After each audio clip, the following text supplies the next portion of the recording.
Hein, le nouveau modèle de chaîne, ça pourrait être parfait avec mes menottes. Hey Madness! Pour toi, ce sera ma reine, et tu me vouvoies. Quoi?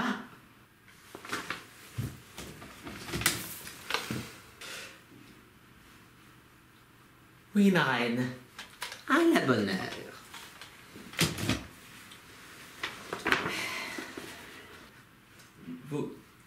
Vous avez un appel en absence. Un appel?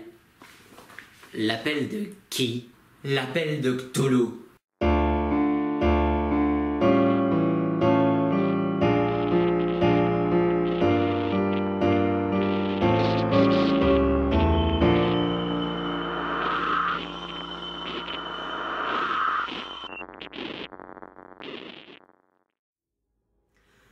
Bonjour ou bonsoir à tous et bienvenue dans les lectures Lovecraftiennes.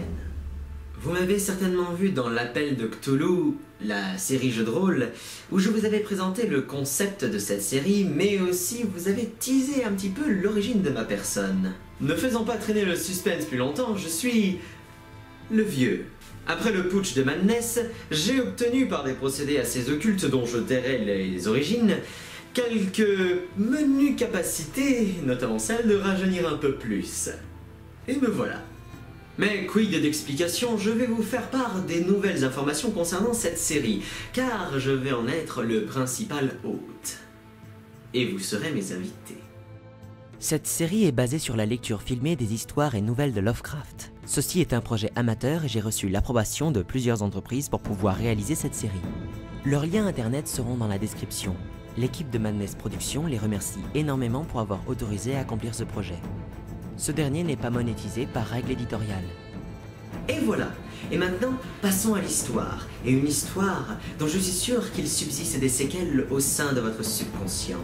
Mais cette sotte s'évertue à censurer chaque séquence que vous alliez savourer. Save your soul.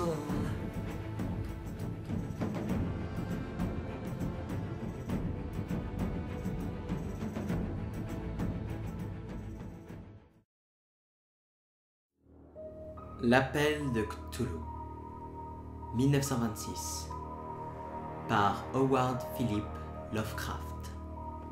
Traduit de l'anglais par Maxime Ledin. Document retrouvé dans les papiers de feu Francis Wayland Thurston, de Boston.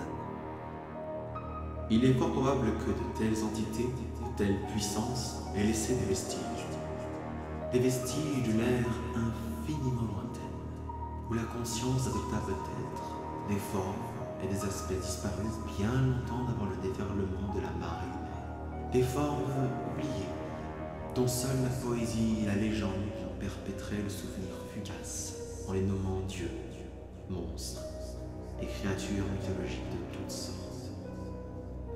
Algernon Blackwood. Chapitre 1. L'abomination d'argile.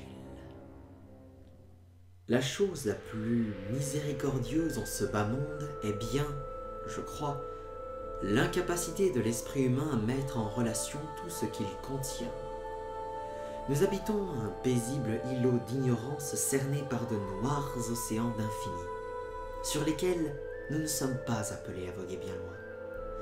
Les sciences, chacune creusant laborieusement son propre sillon, nous ont jusqu'à présent épargnés.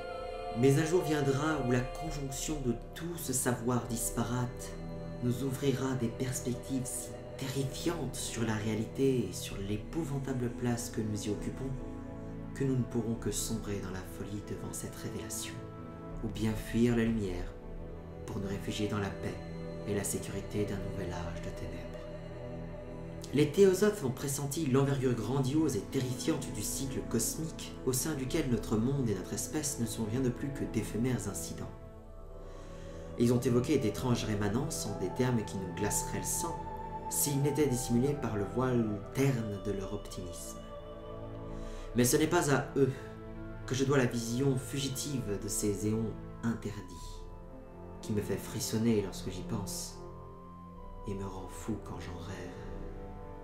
Cette vision, comme tous les épouvantables aperçus de la vérité, a surgi de l'association fortuite d'éléments distincts.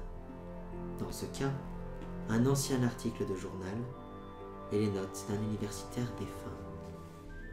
J'espère que personne d'autre ne commettra jamais cette même association. Je sais avec certitude que, tant que je vivrai, je ne me permettrai pas d'ajouter consciemment le moindre maillon à cette effroyable chaîne d'événements. Je pense que le professeur souhaitait comme moi taire ce qu'il avait appris, et qu'il aurait détruit ses notes si la mort ne l'avait aussi brusquement emporté. Mon implication dans cette affaire remonte à l'hiver 1926-1927, avec le décès de mon grand-oncle George Gamel Angel, professeur émérite de langue sémitique à l'université Brown de Providence, dans l'État de Rhode Island. Le professeur Angel était unanimement reconnu comme l'un des plus éminents épigraphistes au monde, et il arrivait fréquemment que les conservateurs des musées les plus prestigieux faisaient appel à ses services. De sorte que sa disparition à l'âge de 92 ans reste encore dans les mémoires. Au niveau local, l'intérêt suscité par cette nouvelle fut d'autant plus vif que les causes de son décès étaient mystérieuses. Le professeur avait trouvé la mort sur le chemin de son domicile alors qu'il revenait du ferry de Newport. D'après certains témoignages, il s'était effondré après avoir été bousculé par un noir aux allures de marin qui avait jailli de l'une des arrière-cours malfamées de l'abrupt versant de colline emprunté par le défunt comme raccourci entre les quais et sa demeure sur William Street. Les médecins ne décelèrent aucun trouble organique visible, mais conclurent à l'issue de délibérations embarrassées qu'une vague lésion cardiaque, causée sans doute par l'ascension du coteau escarpé, avait eu raison du vieil homme. À l'époque, rien ne m'incitait à contredire cette assertion, mais je me suis dernièrement mise à douter de son bien fondé. Et douter est un mot bien faible. En ma qualité d'héritier et d'exécuteur testamentaire de mon grand-oncle, mort veuf et sans enfant, il me revenait de passer au crible tous ses papiers. À cette fin, je transférais chez moi, à Boston, tous ses dossiers et archives. La plupart des documents que j'ai mis en corrélation seront bientôt publiés par la Société américaine d'archéologie. Mais il restait une boîte que je trouvais extrêmement curieuse et qu'il me répugnait d'exposer au regard d'autrui. Elle était fermée à clé, et cette dernière resta introuvable jusqu'au jour où j'eus l'idée d'examiner le trousseau que le professeur conservait dans sa poche. Je parvins donc à l'ouvrir, mais me trouvai alors confronté à un obstacle plus impressionnant et plus insurmontable encore. Car que pouvait bien signifier le mystérieux bas-relief en argile et les notes incohérentes, les élucubrations et les coupures de Brest diverses qu'elles contenaient? Mon oncle, durant ces dernières années, s'était-il laissé abuser par quelques évidentes supercheries? Je résolus aussitôt de mettre la main sur le sculpteur excentrique qui avait ainsi perturbé la tranquillité d'esprit d'un honnête vieillard. Le bas-relief, un rectangle grossier épais de moins de 3 cm pour une surface d'environ 12 cm sur 15, était manifestement de facture récente. Ses motifs, en revanche, n'avaient rien de moderne, tant par l'impression qu'il dégageait que par les idées qu'il suggérait. Car si le futurisme et le cubisme offrent souvent une délirante profusion de fantaisie, ils reproduisent rarement la régularité cryptique qui se tapit dans les écritures préhistoriques. Et c'était bien une telle écriture que la plupart de ces motifs semblaient former. Une écriture que je ne parvins ni à identifier ni à rapprocher d'aucun alphabet connu, en dépit de mes propres connaissances et des nombreux documents et recueils de mon oncle. Ces mystérieux hiéroglyphes étaient surmontés d'une effigie indubitablement figurative, mais dont l'exécution abstraite ne permettait pas de déterminer la nature exacte. On eût dit une espèce de monstre, ou bien la représentation symbolique d'un monstre que seul un esprit malade avait pu concevoir. Qu'il me suffise de dire qu'elle imposa à mon imagination féconde les visions successives d'une pieuvre, d'un dragon et d'une caricature d'être humain, et je ne serais pas infidèle à l'esprit de cette chose. Une tête charnue, garnie de tentacules, surplombait un corps grotesque et squameux, doté d'ailes rudimentaires. Mais c'était bien l'aspect général de cette œuvre qui la rendait si odieusement repoussante. Derrière l'effigie se dessinaient les contours vagues d'un décor à l'architecture cyclopéenne. À l'exception d'un paquet de coupures de presse, tous les feuillets qui accompagnaient cette curiosité avaient été récemment rédigés de la main même du professeur Angel, et ne s'embarrassait pas d'effets de style. Ce qui semblait être le document principal portait le titre « Culte de Cthulhu », méticuleusement tracé en majuscules d'imprimerie afin de faciliter la lecture de ce mot mystérieux. Ce manuscrit était divisé en 2 parties. La première, intitulée 1925, Rêves et créations oniriques de H.A. Wilcox, 7 Thomas Street, Providence, Rhode Island. Et la seconde, Récit de l'inspecteur John R. Legras, 121 Bienville Street, Nouvelle-Orléans, Louisiane, réunion de la SAA, 1908. Commentaire dudit récit et compte-rendu du professeur Webb. Les autres feuillets manuscrits consistaient en de brèves notes.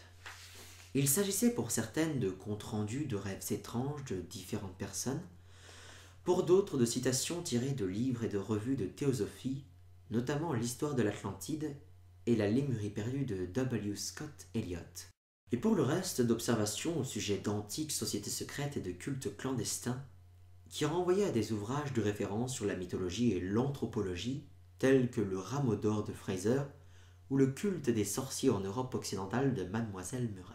Les coupures de presse traitaient pour la plupart de cas de démence extrême et d'épidémies de psychose ou d'hallucinations collectives, constatées au printemps de l'année 1925. La première partie du manuscrit principal rapportait une histoire fort singulière. Le 1er mars 1925, un jeune homme, mince et brun, à l'air fiévreux et agité, avait demandé à voir le professeur Angel pour lui présenter l'étonnant bas-relief, dont l'argile était encore extrêmement humide et fraîche. Sa carte de visite annonçait Henry Anthony Wilcox, et mon oncle reconnut en lui le benjamin d'une excellente famille de sa connaissance, qui avait récemment entrepris d'étudier la sculpture à l'école des beaux-arts de Rhode Island et logeait seul à la pension Fleur de Lys, située non loin de cette institution. Wilcox était un jeune prodige, aussi talentueux qu'excentrique, qui dès son plus jeune âge avait attiré l'attention sur lui en prenant l'habitude de raconter de mystérieux récits et des rêves étranges. Lui-même se présentait comme un hypersensible psychique.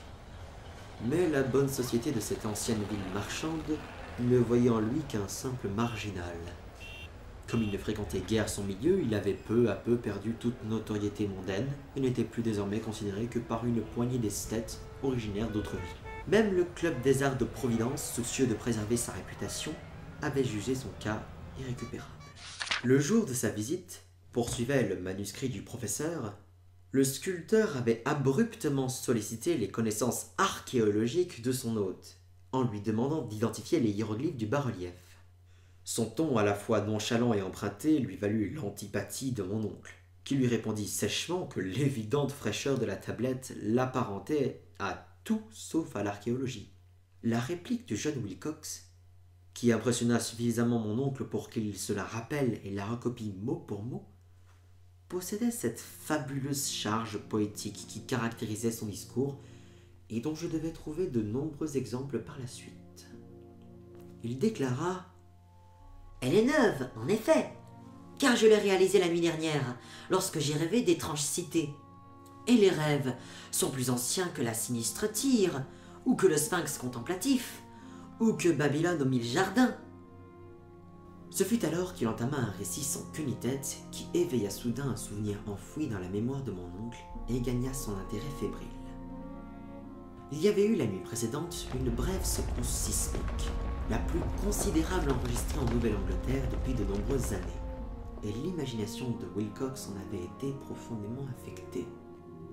Durant son sommeil, il avait rêvé pour la toute première fois d'immenses cités cyclopéennes composées de titanesques blocs de pierre et de monolithes crevant les cieux, exsudant une fange verdâtre et imprégnée d'horreurs larvées. Les murs et les colonnes étaient recouverts de hiéroglyphes, et des profondeurs invisibles sourdaient une voix qui n'était pas une voix, mais plutôt une vibration chaotique que seule l'imagination pouvait convertir en son, et que le jeune homme tenta de restituer par cette suite de lettres presque imprononçables. Ce fut justement cette formule inintelligible, point culminant de ce souvenir, qui intrigua et perturba le professeur Angel. il interrogea le sculpteur avec une rigueur toute scientifique. Puis il s'absorba fiévreusement dans l'étude du bas-relief que le jeune homme s'était découvert avoir façonné lui-même, surpris de se réveiller en chemise de nuit dans son atelier glacé. Mon oncle, me déclara plus tard Wilcox, imputait à son âge avancé sa lenteur à reconnaître aussi bien les hiéroglyphes que l'effigie sculptée. Par la suite, son visiteur trouva la plupart des questions du vieil homme tout à fait déplacées, en particulier celles qui tentaient de l'affilier à d'étranges cultes ou sociétés secrètes. Et Wilcox ne comprit pas les promesses de silence répétées qui lui furent proposées en échange d'une admission dans quelque confrérie mystique ou païenne très répandue. Lorsque le professeur Angel fut convaincu que le sculpteur ignorait tout des sectes ou des sciences occultes en général, il implora le jeune homme de venir lui rapporter ses prochains rêves. Cette proposition porta ses fruits, car à la suite du premier entretien, le manuscrit dresse la liste des visites quotidiennes de Wilcox, au cours desquelles il décrivit de saisissants fragments d'imaginaire nocturne, toujours empreints du pénible cyclopéen spectacle de monuments sombres et suintants, hantés par une voix ou une conscience souterraine dont les hurlements de monocordes charriaient d'énigmatiques percussions sémantiques impossibles à reproduire, sinon par un grotesque charabia. Les deux sonorités les plus fréquemment répétées étaient celles transcrites au milieu par les lettres Cthulhu et R'lyeh. Le 23 mars, disait le manuscrit, Wilcox manqua à l'appel. Les renseignements glanés à son domicile révélèrent qu'il avait été frappé par une mystérieuse fièvre et transporté dans la demeure familiale sur Waterman Street. Il avait poussé un hurlement en pleine nuit, réveillant plusieurs artistes de la pension, et avait ensuite alterné entre épisodes d'inconscience et de délire. Mon oncle s'empressa de téléphoner à la famille et, ayant appris que le docteur Tobey s'occupait du malade, rendit dès lors de fréquentes visites au cabinet du médecin sur Thayer Street afin de s'enquérir de l'état de son patient. Des visions étranges semblaient obséder l'esprit enfiévré du jeune homme, et le praticien ne put les évoquer sans frissonner. Outre la répétition des scènes précédemment vues en rêve, elles insistaient furieusement sur une créature gigantesque, haute de plusieurs kilomètres, à la démarche lourde et traînante. Il ne décrivait jamais précisément cette chose, mais devant la récurrence frénétique de certains termes que lui rapporta le docteur Tobey, le professeur fut persuadé qu'il devait s'agir de la monstruosité sans nom que l'artiste avait tenté de sculpter en rêve. Chaque allusion à cette chose, ajoutait le docteur, annonçait invariablement chez son patient une nouvelle rechute léthargique. Sa température, curieusement, n'était guère supérieure à la normale. Cependant, son état général suggérait une véritable fièvre plutôt qu'un trouble mental. Le 2 avril, aux alentours de 15 heures, tous les symptômes du mal de Wilcox se dissipèrent brusquement. Le jeune homme s'assit, dans son lit, stupéfait de se retrouver chez ses parents, et sans le moindre souvenir des événements réels ou rêvés qui s'étaient déroulés depuis la nuit du 22 mars. Déclaré bien portant par son médecin, il réintégra son domicile 3 jours plus tard, mais ne présenta bientôt plus aucun intérêt pour le professeur Angel. Son rétablissement marqua la fin de ses visions étranges, et mon oncle cessa de consigner ses impressions nocturnes après une semaine d'insignifiants et futiles comptes rendus de rêves on ne peut plus communs.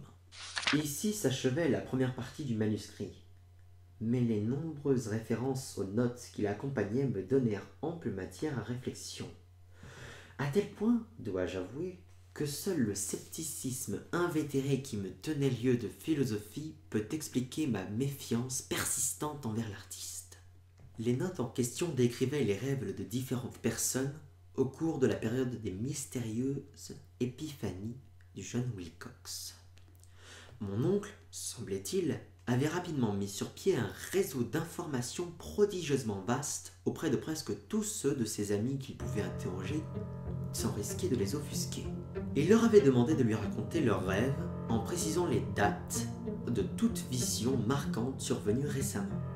Ces requêtes avaient reçu des accueils variés, mais il avait, à tout le moins, dû obtenir plus de réponses qu'un homme ordinaire n'aurait pu en traiter sans l'aide d'un secrétaire. Il n'avait pas conservé les originaux des lettres de ses correspondants, mais ses notes en dressaient un résumé scrupuleux et parfaitement édifiant. Les personnalités du beau monde et les hommes d'affaires, le sel de la terre proverbial de la Nouvelle-Angleterre, n'avaient pas donné de résultats probants, à l'exception de quelques cas isolés de diffuses et pénibles impressions nocturnes, toujours survenues entre le 23 mars et le 2 avril, date de la phase délirante du jeune Wilcox. Les hommes de science n'avaient guère été plus affectés, hormis 4 cas dont les descriptions évasives suggéraient des visions fugitives de paysages fantastiques accompagnées, pour l'un d'entre eux, d'une sensation de terreur liée à quelque chose d'anormal. Ce furent les artistes et les poètes qui donnèrent les résultats les plus intéressants. Et j'imagine sans mal le déchaînement de panique s'ils avaient été en mesure de comparer leurs réponses. À ce point de ma lecture, et en l'absence des courriers originaux, je suspectais à moitié le compilateur d'avoir orienté ces questions, ou bien d'avoir sélectionné dans ses lettres les seuls éléments corroborant les conclusions qu'il avait préalablement résolu de tirer. Voilà pourquoi je restais persuadé que Wilcox, ayant par je ne sais quel moyen pris connaissance des anciennes données recueillies par mon oncle, avait abusé de la crédulité de scientifiques vieillissants. Les réponses données par ces esthètes rapportaient toutes le même récit troublant. Du 28 février au 2 avril, une grande proportion d'entre eux avaient fait l'expérience de rêves plus qu'étranges qui avaient considérablement gagné en intensité lors de la phase délirante du sculpteur. Parmi ces rêveurs, plus d'un quart évoquaient des scènes et des vibrations sonores proches de celles décrites par Wilcox, et certains avouaient même avoir ressenti une terreur extrême face à cette créature colossale et sans nom qui leur était apparue au cours des dernières visions. L'une des notes mettait l'accent sur un cas particulièrement triste. Le sujet, un architecte de renom passionné de théosophie et d'occultisme, avait sombré dans une violente démence le jour même de la crise du jeune Wilcox et avait rendu l'âme quelques mois plus tard après d'incessants appels à l'aide pour qu'on le sauve d'un démon échappé des enfers. Si mon oncle avait référencé ces différents témoignages sous les noms de leurs auteurs plutôt que par des nombres, j'aurais été en mesure de vérifier leur authenticité au moyen d'une enquête personnelle. Mais de fait, rares furent ceux dont je parvins à retrouver la trace. Parmi ceux-là, cependant, tous confirmèrent les notes du professeur. Je me suis par la suite fréquemment demandé si tous les interlocuteurs de mon oncle avaient été aussi déconcertés par ces questions que ceux que je rencontrais. Il vaut mieux pour eux qu'ils ne restent dans l'ignorance. Les coupures de presse, comme je l'ai évoqué plus haut, concernaient des cas de panique, de hantise et d'aliénation ayant eu lieu à la même période. Le professeur Angel avait sans nul doute fait appel à une agence de dépêche, tant les extraits d'articles étaient nombreux et leurs sources disséminées aux 4 coins du globe. Là, il était question d'un suicide nocturne à Londres, où un dormeur solitaire s'était jeté par une fenêtre après avoir poussé un cri terrifiant.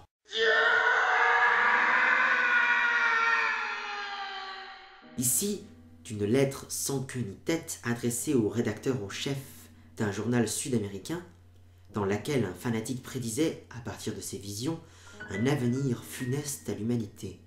Une dépêche californienne relatait qu'une communauté de théosophes vêtus de robes blanches s'était rassemblée pour célébrer quelque glorieux accomplissement qui ne vint jamais.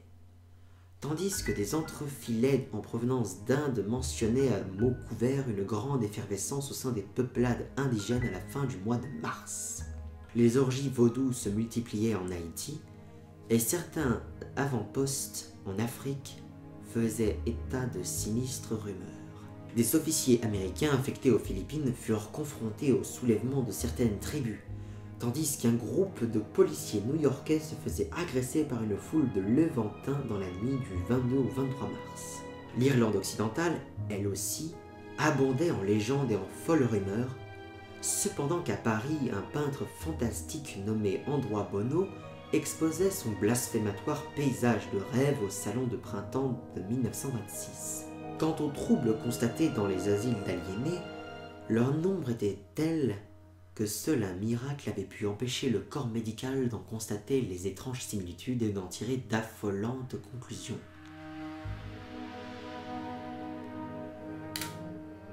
C'était une bien étrange collection d'articles, en somme, et je m'étonne aujourd'hui du rationalisme implacable avec lequel je choisis de l'ignorer. mais j'étais alors convaincu que le jeune Wilcox avait eu connaissance des éléments plus anciens cités par le professeur.